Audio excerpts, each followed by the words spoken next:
Sanibonani guys, igama uNqobile nibasela amazwibela eThonga ngomhla ka-6 October. Hey guys, uNtanzi-ke usemane wabiza uBanele wayemtshela ukuthi kunomuntu laphaya ohlala okuhambeni ohambile-ke wathola ithenda ekumele ngabe itholwa yibona.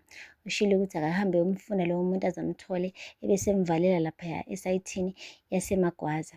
Ebese-ke yena uNtanzi uzobe siyafika athi ukukhuluma naye-ke. Guys, siyazi ukuthi akazokhuluma naye mlomo to mlomo, kodwa-ke uzobe emnikeza amangqimgqim phela ukuze agcine eyithatha le thenda ebuyisele kubona oNtanzi. Hey guys, hhayi-ke uBanele-ke umane wajabula-ke wangathi khona into etshikizayo ngaphakathi kuyena, ngoba siyamazi-ke sonke ukuthi hhayi into ekuphathelene nodlame phakathi iyamkitaza guys. Umthole ney'nqotho lo bhuti lo, wamkhumula wamsalisa nge-trunk sikhumba sakhe nje, inyama guys, ngenhla nje nangenzansi bekade begqoke i-trunk kuphela, ukuze akwazi phela ukuthi amnanebule kahle. Hhayi-ke uthe esemayoywana kubhuda abantu isibhaxo eseze wayikakela, ngisho ukuyikakela wase wambiza kuNtanzi. uNtanzi kuthe mefika nje weza kunuka kabi endlini wathi isikakile yini le nsizwa? Wathi yebo kunjalo.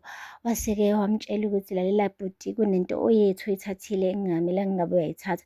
Wena wake wezwaphi kuthiwa uma ufika emzini womuntu uma nungene nje ungavazi uzobingelela ucela ukuphuza amanzi, wena uyafika uyahlofa nje? Awazi yini ukuthi kuphethe bani la? Ubhuti wabantu eseqhaqhazela wamane waphika wathi akazi ukuthi kuphethe bani. Wathi usuyazi-ke manje, kusho yena kuBanele, wathi kuphethe thina la. Ngiyacela nje njengamanje wazi ukuthi le thenda le othathile akumele uyibuyise, ngoba kungenjalo khona okusena ukujeqeza. Wathi thatha ifoni, wabona ukuthi ayi umuntu eseviwe ngayo unkosikazi wakhe. Wathi ubani lo muntu wesifazane? Wathula lo bhuti lo, wathi yabona sizoqala ngaye mekuwukuthi awusinikezi le mali le. Yonke imali oyitholile kule thenda i-transfer ebhenkini lethu manje. Nangampela kubhuti abantu esesabela unkosikazi wakhe wayi-transfera yonke imali guys. Base bahlukaniselana-ke benoNtanzi guys. Ho, uBanele ubuye sadibhetha le ndaba yakhe yokuthi kumele aphinde emumva kubuye uSanele laphaya koMagwaza. Impela uMakhumalo njengonina-ke yena kunzima, kuyasinda ngoba akazi ukuthi kumele akhethe ba, njengoba lawa phela amadodana wakhe womabili. Kodwa-ke u-Ayanda sekubeke kwacaca bha ukuthi yena uthanda uBanele kunoSanele, futhi nje indaba yokuphinda emumva kukaBanele imane imgulise imhlanyise ngekhanda. Ngapha-ke uNokwanda ufuna kubuye uSanele, akafuni nje ukuthi kube khona uBanele kulela gceke, ngathi nje abazwani benoBanele, uthanda uSanele. Manje-ke u-Ayanda benoNokwanda sebegcine sebengasazwani ngoba bafuna ubhuti abangafani. Lapho-ke uMakhumalo naye bandla, she's caught in the middle guys, because akazi ukuthi ngampela akhethe bani yena, ngoba phela la madodana avundla esibelethweni sakhe womabili. Hey, usho kahle u-Ayanda wathi yeyi, shiyani phansi uBanele, unalo ilungelo lokuhlala lekhaya ikubo la. Wathi uNokwanda usasaye na?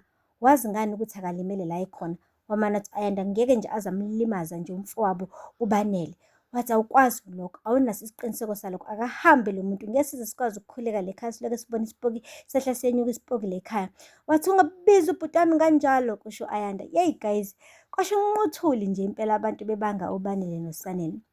Kuthe kusanjalo wafika uBanele, ufika nje guys ugqoke ibhantshi futhi uBanele ngathi igawuni, kodwa yabo lamabhantshi lawa agqokwa abantu abaney'mali. Ayiwokhi-ke bekade ahamba ngayo namhlanje bekade ishintshe kakhulu guys, ephethe u-carrier bag ogcwele imali phama. Ubecula-ke ethakazela zonke iy'thakazelo zakonjinji, esho ukuthi nake wazi yini u2 million ukuthi into enjani. Wathi bizani bonke omakhelwane basibona ukuthi thina kuphethe thina kulesi sigodi sala. Wabekhipha isijumbulo semali enikeza wonke umndeni 1 by 1. U-Ayanda awema umane wamthanda kakhulu kunakuqala-ke bona ukuthi uphiwe imali ey'nkulu kangaka, ngoba phela uSanele bengakaze amnikeze imali engaka. Uqede lapho-ke wambuza uMakhumalo ukuthi imali engaka uyithathaphi bhuti? Wathi ungasangibuza ma, ungasangibuza. Angithi uyazi nje lekhaya ukuthi sithola amathenda, angithi uyazi ukuthi lekhaya nje sihlezi vele sinikwa amathenda. Wathi yiphi leyo thenda, uya-aplayele nini? Wathi mama usubuza into ey'ningi, thatha imali. Wamane wathi-ke unjinji, eyi cha, yazi omakhelwane bazofonela amaphoyisa, buke uphethe isibhamu, uqhumisa isibhamu emagcekeni akalekhaya. Wathi abeze phela bezosibona ukuthi thina sikhomba ngophakathi. Wabekhipha imali eyiphonsa phezulu, ethi buka phela mina ngumnisi mina, ngumnisi wemali, ngumnisi wemali. Lapho eyivuthuza imali guys, u-Ayanda uyacosha ngapha. Lapho uMakhumalo benonjinji benonokwanda abekho impressed guys, kuthi ababuyele endlini lento nje ayenza uBanele ayibachazi nakancane. U-Ayanda kuphela ochazekile. Sesuka lapho-ke wathi yabona makunje kumele impela ngithi ukuhlala isikhathi eside-ke lana. Wambuza-ke uNjinji ukuthi isikhathi esingakanani.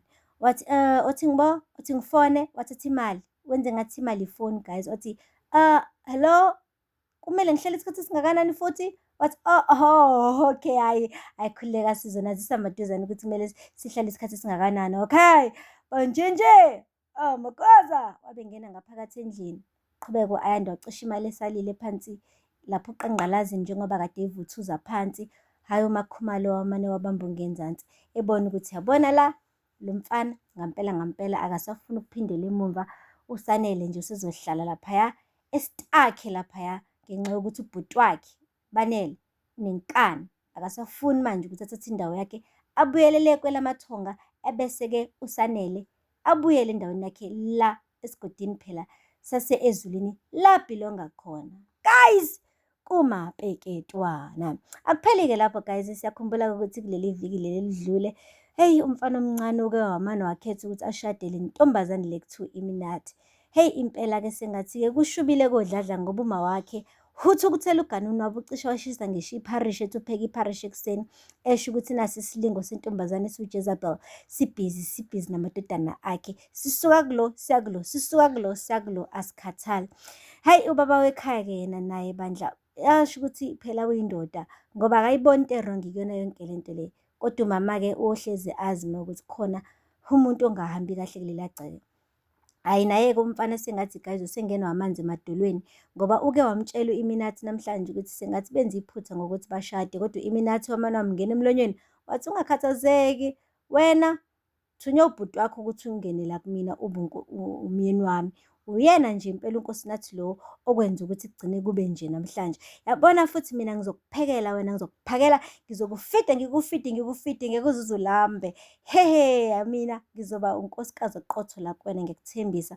Wabethatha i-chips elilayo etafuleni omfunza lona ngenkani. Umntwana wamane wabamba ongenzansi esho ukuthi nakhe ngenelwa amanzi endlini bo.